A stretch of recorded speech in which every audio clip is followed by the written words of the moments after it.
All right, welcome back to Hot Topics in Chapter 2. We're going to discuss graph and inequalities, which for some of you is a little complex, but we're going to make it real simple. Right, this is actually quite easy, and I think we can clear this up pretty fast.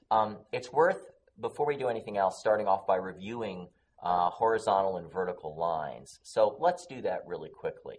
A vertical line looks like this. X equals some number. I'm drawing a box there for where you put the number. This is a vertical line. And a horizontal line looks like this. Y equals some number. That's a horizontal line. So in these first problems, what we want to decide first is, are we graphing a horizontal line or a vertical line? The second thing we have to check and see is whether the line is going to be a dotted line or a solid line. And the way to tell that is easy. If you have a less than sign or a greater than sign, you draw a dotted line because in this case 4 is not included. If you have a less than or equal to or greater than or equal to, you draw a solid line because the number on this side is included. Just like you would if you were graphing regular lines, when you have equal to equations, you always graph a solid line. Same thing with inequalities. Whenever you see the equal to sign, just put a solid line there. When you don't see it, make it dotted. Right, and if you're like me and you occasionally draw a solid line when you meant it to be dotted, you can't do this in ALEKS, but if you're doing it by hand, most teachers will let you draw a little note and say, I meant it to be dotted, rather than having to redo the entire problem again. All right, so at this point, I know this is a vertical line that passes through 4 on the x-axis, and I also know that it's a dotted line. So this must be it. Here's 4, so here's the line right here. Goes along here. All right, so here's my line, x equals 4. And I'm interested in numbers that are less than 4, that is, numbers over here. So I shade this region over here, and I'm just going to shade like this. It's not going to be very pretty, but it should get across the point that this is the area we want shaded. In ALEKS, of course, you can use that button that will just shade the side for you. It'll look a lot nicer than this. And that's it. That's the graph in 2 dimensions of x is less than 4. Let's go on and take a look at one that's a horizontal line.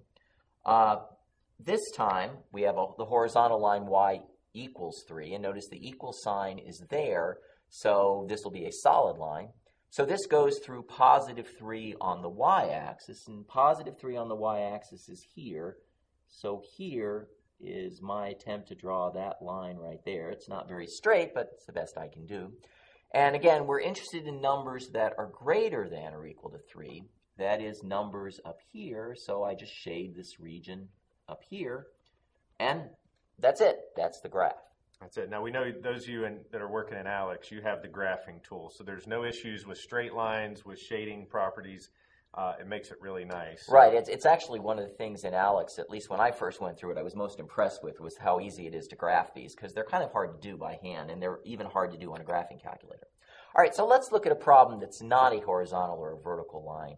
I usually do these just by finding the x-intercept and the y-intercept, and then to figure out which side of the line to shade, I test the point 0, 0. We'll talk about that.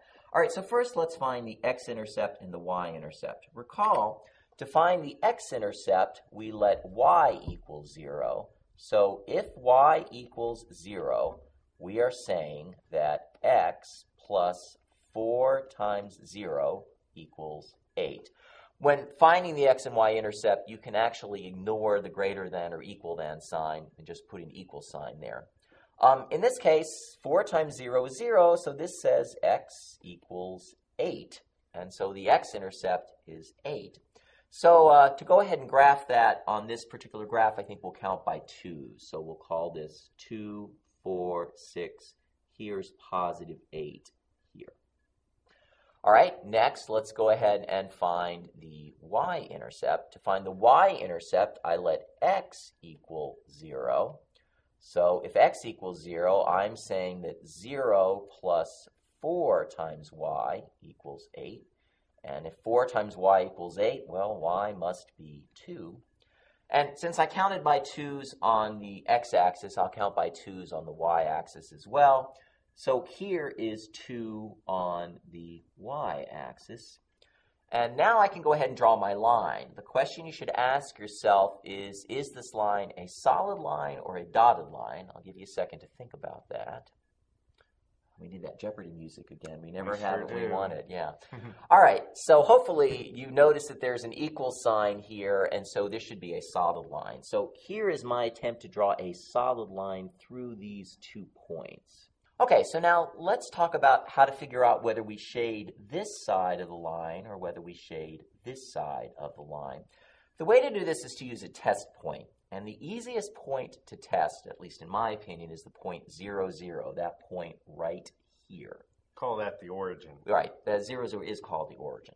So what we do is we plug in 0 for x and 0 for y, and we see if we end up with a true sentence.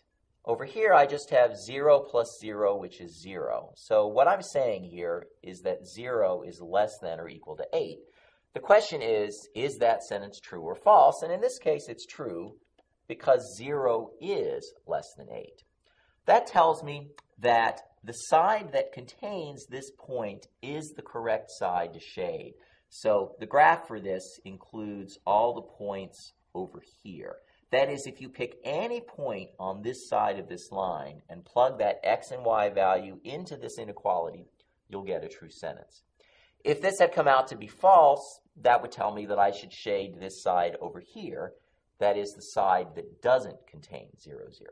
And if you have time, take your time on the test and take a point from above the line and verify that it doesn't work. Right. It's always a good advice to do that. All right, so let's do one more example of this, again, since these are a little bit more complicated than the ones we were doing before. All right, so first we find the x-intercept by letting y be 0. So I say that 2x minus 0 equals 4. That means x equals 2. This time I'll just count by 1. So here's 1, 2 on the x-axis. To find the y-intercept, I'll let x be 0. So 2 times 0 minus y equals 4. And remember, this tells me that minus y equals 4, but I don't care what minus y equals. I want to know what y equals. So if I multiply both sides by -1, I think you should get y equals -4. So -4 is 1, 2, 3, 4. That's down here on the y-axis. Notice there's just a greater than sign here. It's not greater than or equal to. So I need to draw a dotted line that goes through these 2 points. So here's my dotted line through these points. And now I have to figure out, am I supposed to shade over here or am I supposed to shade over here? Again, I'll use the test point 0, 0. If I plug in 0 for x and 0 for y, I am saying that 0 is greater than 4.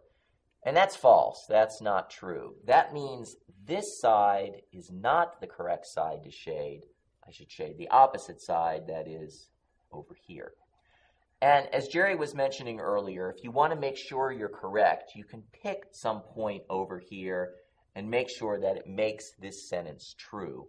So for example, if you picked this point right here, which is the point 4, -3. If you plug in x equals 4 and y equals -3, you will get a true sentence here, and that would verify that this is the correct side to shade.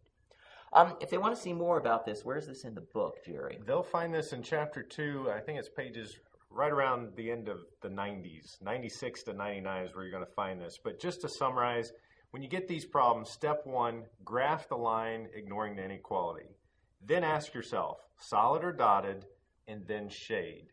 Those of you that are working online, some of these questions might be multiple choice. Those of you working in lab-based classes, you might have to actually draw the graphs. It just depends. So anyway, we're just encouraging you, go to the book if you need some more work. Outside of that, that's all there is to it. All right, we'll see you in the next hot topic.